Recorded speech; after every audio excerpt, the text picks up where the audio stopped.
All right, look. So let me explain to y'all what the fuck is going on, right? Now, I know a lot of y'all might not know that last year in February, right, I had caught a gun case, right? I was in a big ass accident. A car hit me from behind, right? Now, how do I explain this shit? How do I explain this shit? How about you just try to explain it by simply telling the truth? The mere fact that you're sitting up here and you have to try and prepare yourself to think about how you're going to tell a simple story indicates that you're about to lie and embellish and probably by the end of the story try and sell us some type of class or consultation because you're about to make up a reason how you beat this case or whatever it is. Like, just tell the frickin' truth. Don't sit and think about it. Just tell the story how it happened. Now remember, we saw the video already. So tell the truth, Bob. So after I got hit, the lady, from behind, I didn't know her, never met her day in my life. She whacked me with the car. I was unconscious. Now, the paramedics at that scene came to pick me up, right? They assisted me and they was asking me, am I okay and everything as far as that. So moments later, an officer came. And while I was knocked out, pretty much unconscious, I guess he came from my side and took my pistol that was inside of my pocket, right? You see, this is what I'm talking about with this scammer. He's starting off the story by lying. You were not unconscious. We saw the video. You was on the ground. You were bleeding. You were awake. The cops in the ambulance were talking to you. They were asking you your name and some other things. So why are you sitting up here lying? You know what? Let me cut to the accident scene. Flashback. What up, man? Hey, how you doing? Good. What hurts? Everything. Everything? He's got an abrasion to his head. Yeah. Stand up, He doesn't remember everything either. What the fuck happened? Oh, he's got this back here. His right knee and his head down here on the left side.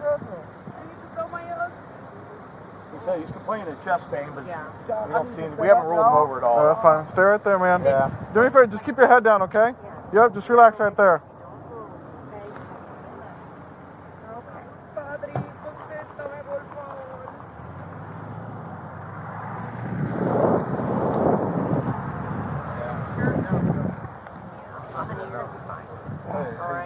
What's up? Just wait Is this? Were you wearing this bag when you got hit by the car? I think so. Okay. Shit. Tell me your name. What is it? Okay. Oh, stop it. What is your name? Now, this is why I don't understand this buffoon. Like, you released the footage of your accident, then you speak on it. Then again, I'm not sure which video you released first. I will have to go back and check. But either way, you're lying about the situation.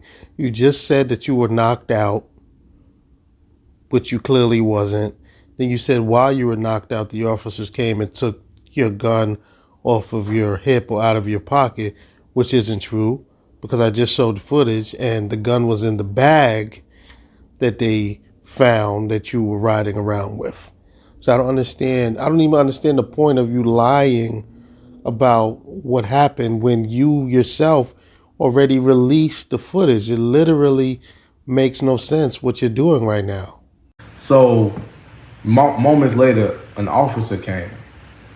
And while I was knocked out, pretty much unconscious, I guess he came from my side and took my pistol that was inside of my pocket, right? After he done that, I went to the hospital, through the ambulance, whatever. So now I'm at the hospital. They running me through this room and that room and all type of shit. After they ran me from that room to, a whole nother room, officer came back.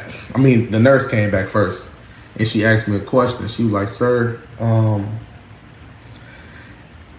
do you have an address?" And I basically told her, like, my mailing address is this, because they want to send mail. So I gave her my mailing address. Now, mind you, I never seen an officer. That day, I never seen it because I was knocked out. I didn't know who was behind me. I didn't know if anybody was watching me or whatever. So after that whole situation, after I gave her my address, right, for only mailing purposes, about 20 minutes later, the officer came in. They told me that I was under arrest for possession of a firearm by a convicted felon.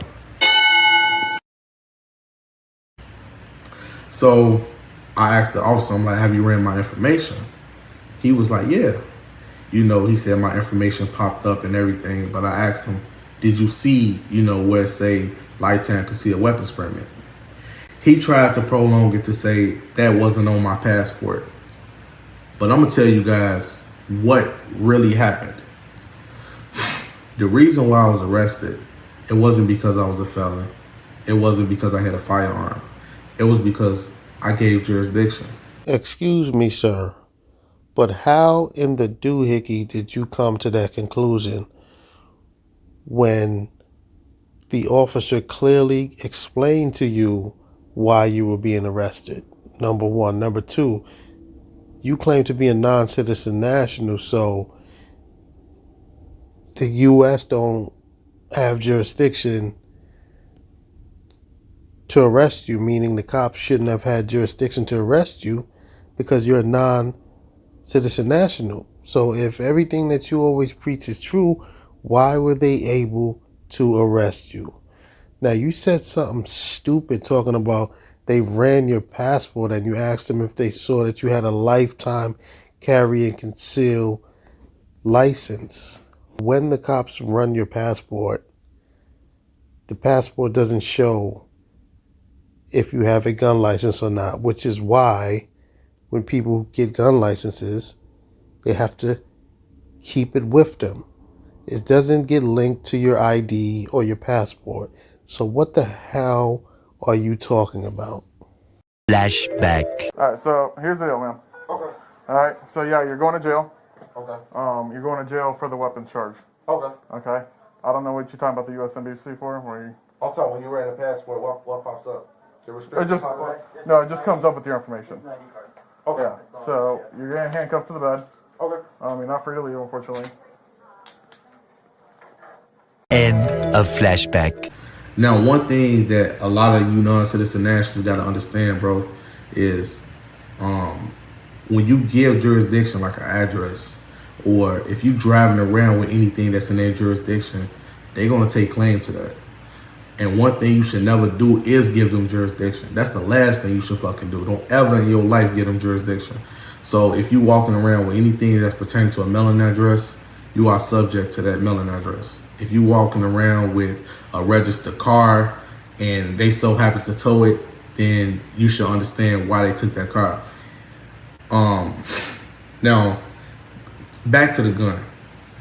The passport, the whole, process with dealing with the passport, the whole process with being a non-citizen national, that stuff true. I'm a convicted felon, right? Now, the gun that they apprehended, right, they took from me, it was actually my gun. They sold it to me in the store, ran a background check, and it went through. Right. They allow a convicted felon to buy a gun because the passport card removed your name and social security number from all government and tax systems. So since the social security number is removed from the passport card, you can go ahead and you go and buy as many guns you want because they don't tie your name, your social security number and your information to that passport card. But if you was in a situation like me, as far as getting hit by a car and the police got to go through in-depth trying to get in-depth information about you, they would do a nationwide background check, and they would really take their time and search you up if they trying to suspect you of doing a crime. In my case, they suspected me of doing a crime just because the whole scenario. And another thing that brought me to their jurisdiction, it was actually a scenario where someone was injured, and that's what they wanted to use to pull me in their jurisdiction. So one thing everybody got to know is that you don't want to be a subject to the jurisdiction. You don't want to pull yourself into these people, whole administrative courts. Now, to fast forward it, I got arrested. They took me to the police station. Police processed me in. They told me my bond was $12,000, $1,200 to walk. So I end up getting out the next morning. Now, they don't file charges in Florida instantly. It's like sometimes it can take a month, sometimes it can take 2 weeks, sometimes it can take the maximum of 6 months. In my case, it took the maximum of 6 months. Now, this is something crazy. I'm a convicted felon, right? Why in Florida they tried to charge me with possession of a firearm by a convicted felon, possession of ammunition by a convicted felon, and they trying to charge me with what's the other thing? Unlicensed carrying a firearm. Now, the thing about it was they couldn't prove that I was a felon because my state did not give over my records to Florida. They did not say, here go his background, here go his fingerprint, because under the UCC uniform conviction thing or whatever, they are able to get everyone background to take it to another state so they can utilize your background against you. My state did not release any of my criminal history to them. So if your state didn't release any of your criminal history to them, how in the doohickey did they know that you were a convicted felon? Like, what are you talking about? And so I'm thinking, like, did the status, the status change, affected that in a way? Probably did. Now, 6 months later, the state decided to press charges.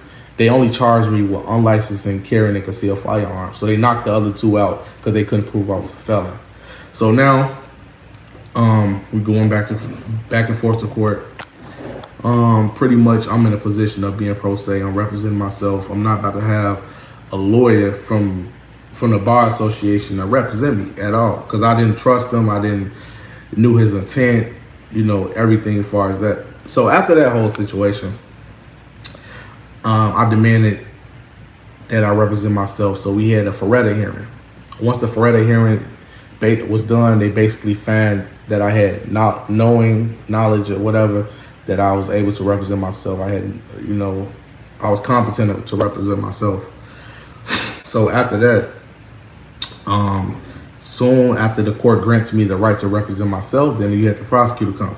She said, "Your Honor, we have an offer." And I said, and she was like, "What's the offer?" He might not want to hear it, but what is it? She said, "We have an offer of time considered served without any criminal history." That means, what's the thing called again? Withheld adjudication. Withheld of adjudication mean they not going to give you the felony conviction on your background. In Florida, we do a withheld of adjudication. That means they look at you like you never get a crime a day in your life, so we're going to give you a slap on the wrist. Now, that's not a misdemeanor nor a felony. That's just something, withheld of adjudication. It has no relevance to any background. So I denied it because I wanted the case to be entirely dismissed. But they wanted to put me under a temporary probation. So after probation was over, I was never gonna have a criminal history or background or nothing, and I'd be able to get firearms. So I didn't take it. I know, and if I was awarded the state, I would have took that shit. If I was a regular guy that didn't know anything about the law, didn't know anything about the Constitution, didn't know anything about status change, I would have took that shit in a heartbeat. But since I did know about it, I'm not gonna be too quick to take it. So another thing, I told the judge I'm ready for trial. So first time, trial came around, they asked the state, "Is the state ready?" The state was like, "No, they're not ready." So I'm like, okay. Then I end up filing a notice of removal to federal court. After I filed that notice of removal, I gave a thorough, detailed explanation on why I'm asking for a notice of removal, because the number one, diversity of citizenship.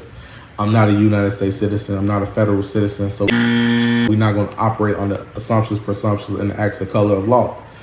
And the second thing, the second reason why I asked for a notice of removal, because the facts that's being put in place is a constitutional question. That's another thing that I have grounds for a notice of removal, because I'm challenging a constitutional question. I'm not dealing with statutory codes. I'm not dealing with legislative acts. You know, we state citizens. This guy is fucking stupid. So Judge Byron, I think that's his name, he was a federal judge here in Orlando. He had striked my motion and he denied it. So he favored the state of Florida. So I felt sick. I'm like, what the fuck? Like, man, you know, I'm like, I had every ground, you know, all the grounds to actually get a notice of removal, but he rejected it. So fast forwarded. Months later, I decided to go to trial. We're gonna take it to a jury trial. We took it to the jury trial.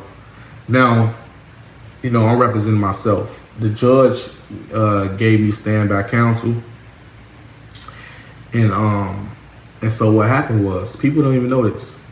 Did you know the prosecutor that was on my case, her name Dana J. Clark, filed a motion to exclude me from using the Second Amendment as a defense in the case. She said the Second Amendment to the Constitution will confuse the jurors. She said it would mislead them. You know, you understand? And I was like, what the fuck? So you mean to tell me a public servant, right, who signed an oath of office to said they gonna uphold and defend and protect the United States Constitution, said she wanted to exclude me from using a constitutional defense? That shit was crazy, right? So we went to court to answer the motion. The judge granted her the motion, said I couldn't use any constitutional defenses.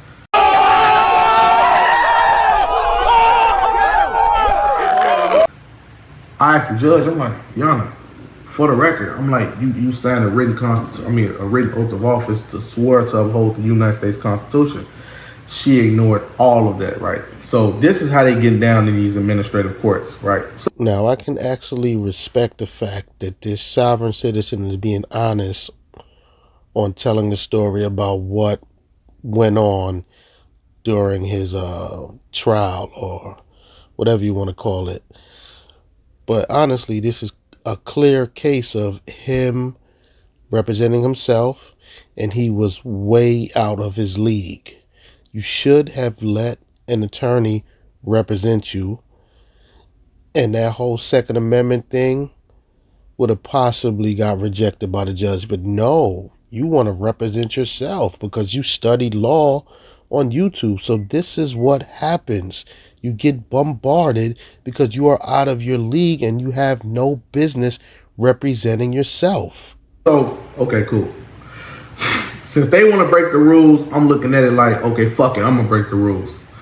So since we going through that process, next day was jury selection. So that was the first day of trial. They granted all the state motions. They denied every motion that we fucking had. Every motion that I put in, they denied it, right? So now, first day of jury selection. It's a jury pool. So it's like 30 people that's gonna come, and they gonna, we pick 7 because it's not a capital crime. So you pick between 6 and 7 jurors to judge the case. You can't pick 12 because it's only capital crimes. You get 12 jurors.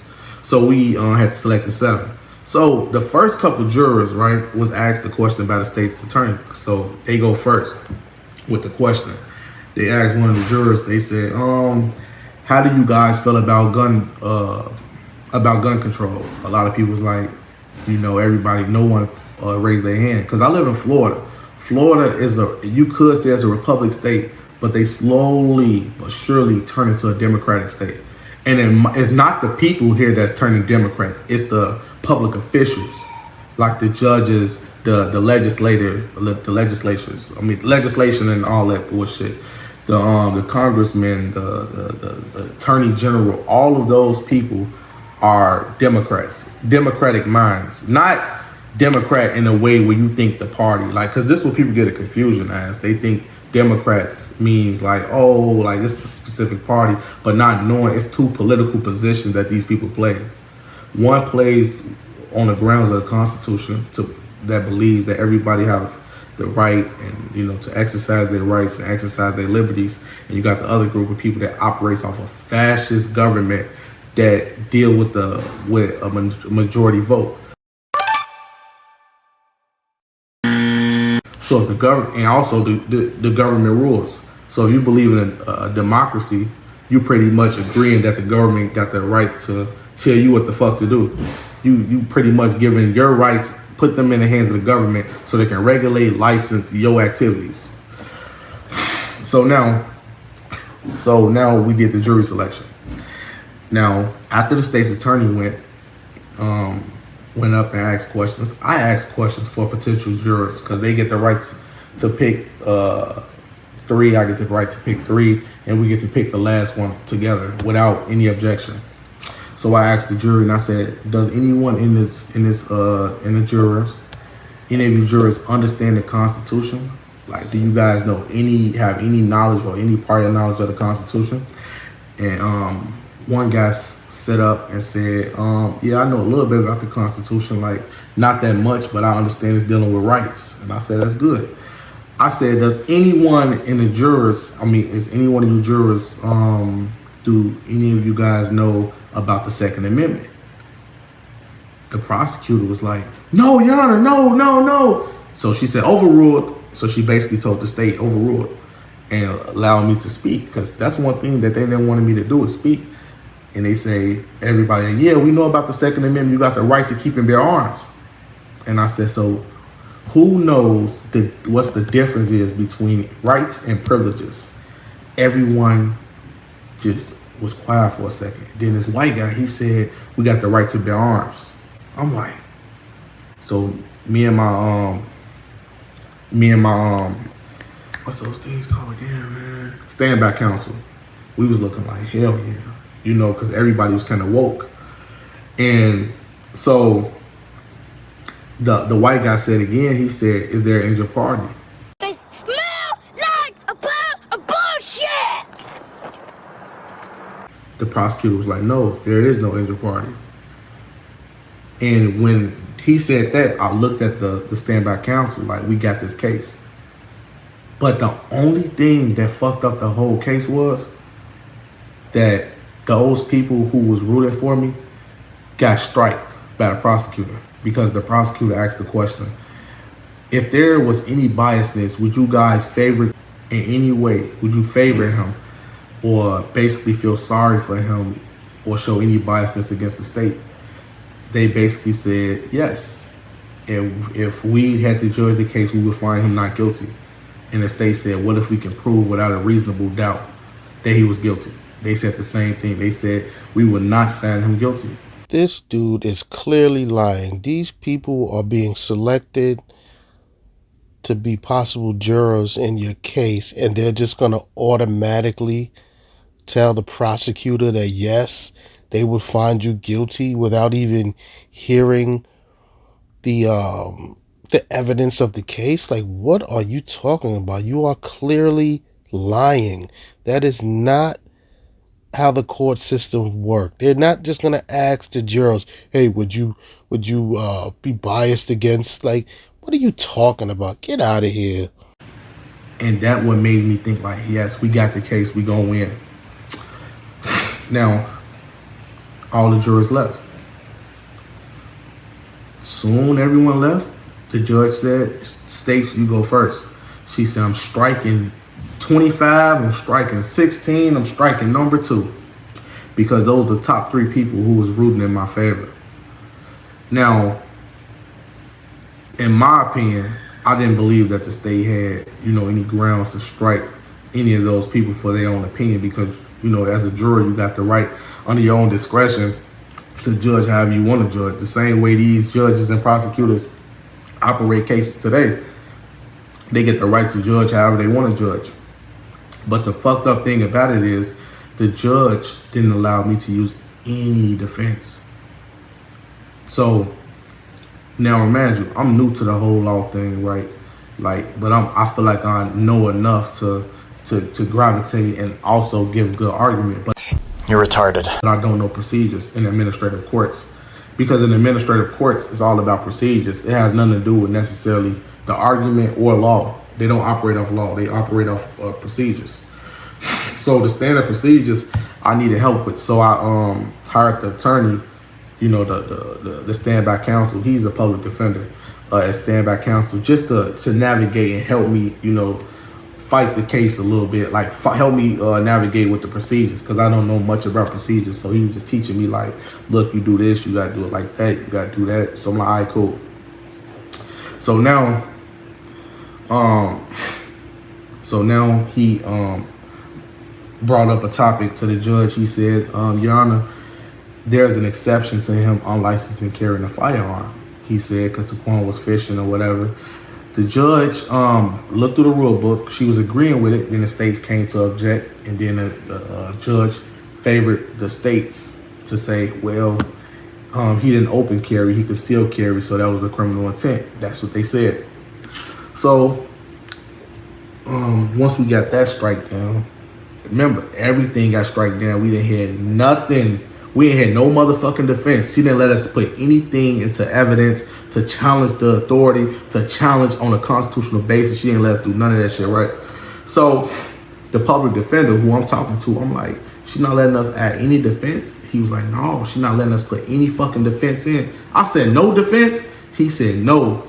So I'm like, how the fuck we gonna? He said, man, you should have took the deal. And I'm like, hell no. I'm like, how the fuck we, even though, you know, we have a constitutional, you know, liberty to exercise our rights, how the fuck you gonna win a case with no defense?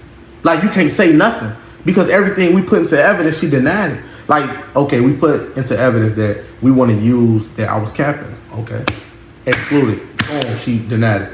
Okay, we want to put it in evidence that I want to use the Second Amendment. Denied.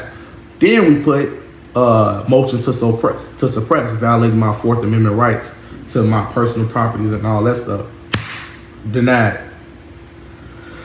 So now we like, yeah, the judge want to cook us, because I filed charges against the judge. Like, I think she got the letter in the mail, so that's the reason why me and her going through this whole little thing. So, all right, after they did all that, right, after she rejected every motherfucking motion, the state's attorney, the public defender went to the prosecutor like, okay, what's the offer now? So she was like, he denied all of our offers. We're not giving him any more offers. We tried. And the judge gave me an offer a day before. She gave me an offer of fucking time considered served, walk out, no probation, no shit, no nothing, just time considered served. Once again, this man is clearly lying. He said that the judge made him an offer when the judges don't make offers. It's the prosecutor who makes offers. Now, even if what he's saying is true and the judge offered him time considered served, he walks out, no nothing, then why in the doohickey didn't you take that offer? Oh, I know why. Because you are a damn fool. But it was going to be adjudicated, meaning she wanted me to have a conviction, right? Now, in my mind, I was like, hell no. But if I was awarded the state, I would have took that shit in a heartbeat, because ain't nobody getting offered no fucking time considered served, and you a double felon. You got caught with the gun with all evidence against you, and you can walk clean out the door, and the only thing you taking is a charge with you, no probation, no nothing. So I was like, man, that shit sound good, but nah, hell no. I gotta fight for this shit, because this shit gotta, you know, we gotta make mainstream media.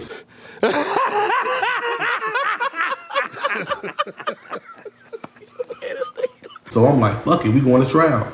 So remind you, I got a son and everything, right? My son is 1 year old. His name Malachi. So the attorney like, man, you got a son, like, man, you should have took that shit, like man, like, you know, like you facing 5 years in prison, like the judge gonna cook you, they gonna max you out.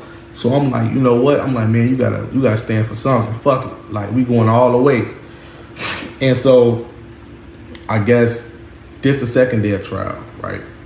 So first day of trial did not go good. I'm talking about did not go good. I was thinking about leaving the country, escaping to Cuba, and I was going to file for asylum. Asylum is when you go to another country, you escaping prosecution in your former country because it can be unlawful prosecution. In my case, it'd be unlawful prosecution because they're going against the Constitution, and there's no remedy for me. It's only one-sided, so it's ex parte. So it's pretty much one-sided, and I can't fight a fucking case without me being able to defend myself in those proceedings. Did this fool really just say he was thinking about leaving the country because his first day of trial didn't go well? This man is a complete idiot. You should have used the attorney, and your first day of trial wouldn't have went the way it went. This dude talking about filing for asylum. Oh my goodness. This, you can't make this stuff up. So the public defender, right? Now remind you, he only working with me because I'm actually working for myself, because I hired him as limited counsel due to the fact that he know procedures. Because you can know law, you can know the Constitution, but without knowing procedures, you're not going to get the whole, you feel me? You ain't going to get too far. That's the thing that we got to understand. You got to know procedures, bro. Like, you got to know procedures. If you don't know procedures, man, you're going to be fucked up. So another thing, right? So, all right, second day of trial. Now, imagine, everybody came. The officer that arrested me came. Who else? The firearm lady, you know, the people who the instructor is to, you know, to shoot the guns. She came. What else? Who else came? And it's another witness. The Florida firearm, the people to confirm that if you got a license or not, she came. So they asked the officer, what happened. He was like, yeah, I came to the scene and I seen someone bleeding and I wanted to assist him. Now we helping him get on the stretcher. And so, like you know, I reached in his pocket and I seen he had a gun. But what's so curious is, if I'm bleeding on the ground, right, how the first thing that you found on me was a fucking gun, and that gun was very small. Like, you would have to really search for that motherfucker to actually get it. It wasn't like no big 30 and AK-47. That was a little ass gun, like the gun like this damn big, not even bigger than my hand, that was inside of my pockets. And I had deep pockets. It was basketball shorts, and I was driving a dirt bike, and I was in an accident. Yeah, he goes lying again. The officer would not have testified to finding the gun in your pocket because he clearly, on the video, it shows he found the gun in your bag, in the green bag you were carrying. When he gets to the scene, he asks you, were you driving with this bag? And you said yes. And that is when they got you, because you admitted to the bag being yours, the very bag that the gun was in. So stop lying about the officer testifying that he found the gun in your pocket, because that is not how it happened. Flashback. What's up? Just wait Is till this, he messes were you wearing this bag when we got hit by the car? End of flashback. So after that whole situation, the officer said in trial, I seen the gun. I'm like, you seen the gun? So that goes back to what I was saying earlier. If you basically say I seen the gun, I basically open carry, which would be an exception if I was going camping or fishing. Excuse me, sir, but the officer saw the gun after they pulled it out of your backpack or your pocket, whichever one. That's when the officer saw the gun. It's not as if the gun didn't exist. You did have a gun on you that they found. I was around the fishing area in the lake, but fuck that. We can go deeper now. Let's just go deeper. So he went inside my pocket and took the gun. So to the jurors, that's already a red flag. You as an officer are supposed to be standby for protection. You're not supposed to be touching me. You're not supposed to be searching me for a crime, because there is no crime in an accident. It's a civil matter. It's not a criminal matter. So unlawful searches and seizures, you can clearly see right there. The second thing was, right, the lady from the Florida Firearm Division, she took the stand, and she said basically there was no record of entry that I filed for a firearm license. No shit. Now the thing about it is, when you become a state citizen, on your passport, when the police run it, it says restricted. Do not stop, do not detain, do not interrogate, lifetime concealed weapons permit. Excuse me, sir, but that is literally something you made up. No one's passport says anything to that effect. Furthermore, the officers in the hospital told you what pulled up when they ran your passport. Just your information. There is no such thing as a passport having, when they run it, it'll tell you to do not detain, and it certainly doesn't pull up any firearms record.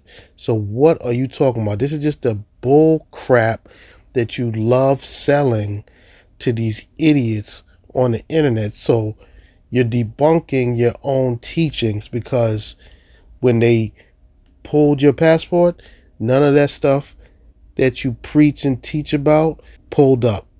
So stop it with the lies. You made that whole thing up.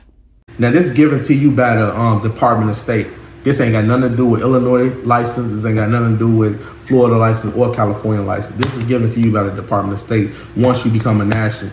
This just allowed it just to use if the police pull you over and they see you have a gun, they're supposed to let you go by your way. But since I was in a situation of being damn near critically conditioned, and they wanted to use that, I gave a nurse, my address. They want to use that to say, boom, we got jurisdiction. They did gain jurisdiction because of that. Anytime you give out your address, I don't give a damn what that passport say, you're going to lose your rights and you're going to be fighting the case. So never use your address, never give out your address. Don't ever tell nobody your address, right? So the second day of trial, he questioned them. They was like, okay,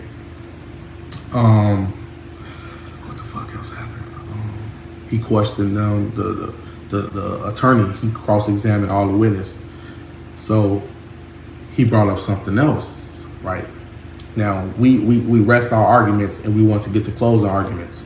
So once we got to the closing arguments, he examined to the jury reciprocity. If y'all don't know what reciprocity means, that means that Florida allowed reciprocity. That means you can have a license in another state outside of Florida, and Florida can accept the fact that you got a license out of state, but the state didn't prove that. Since they didn't prove I didn't have a license at all, they pretty much flopped on their own case. So after that whole thing, after he proved reciprocity, the jurors went back to the back room to deliberate. Now, I wasn't confident at all, because when I said they had evidence, they got video, they got the gun, they got motherfucking audio, they got all the witnesses in the world, right? So since they got all the witnesses in the world, all of the witnesses, I knew that it's a big ass chance of guilty. But I also knew that the people who was the jurors, those was like constitutional advocates. I read everybody, like the white people, the black people, and then I knew they was constitutional advocates. In that sense, I'm not gonna lie to you. When you're dealing with like so-called Caucasians and black people, you gotta understand, right? When more white people are more Second Amendment advocates than us, because one thing we don't understand is like the Second Amendment. We don't understand that stuff. Like it's not really inbred into us. It's not a part of our daily politics. These people understand the Constitution. They're against these legislative encroachments that they doing on us, putting on us and all that shit. They understand that. It's just like we go off emotion. Like, okay, I feel as though if he a black guy, they wrongfully accusing him of a crime. Like, you feel we deal with emotion. They try to deal with the facts of the case, but they looking at it from a Second Amendment. They was gone once I put the icing on the cake about the Second Amendment. So once I brought in Second Amendment, that shit was already in their mind. You got the right to bear arms. So anything that the prosecutor want to argue, they not going to side about it. But I didn't know that at the time, because I'm thinking the prosecutor putting up a good argument in this administrative court. But at the same time, I don't know where the fuck these jurors' minds is at. So I left the courthouse. When they went to deliberate, I left the courthouse. I left, pulled off. I'm all the way going to another fucking city. So I'm in Orlando. I'm leaving to Kissimmee. I'm going to a whole nother fucking city. This guy got to be one of the stupidest sovereign citizens that I've ever heard. So in the middle of his court case, as the jurors are deliberating, he leaves, and in his words, all the way to another mother effing city. Wow. So he pretty much fled. This dude got to be the dumbest, one of the dumbest people on the internet. I can't even believe that he actually admitted to fleeing in the middle of his court hearing.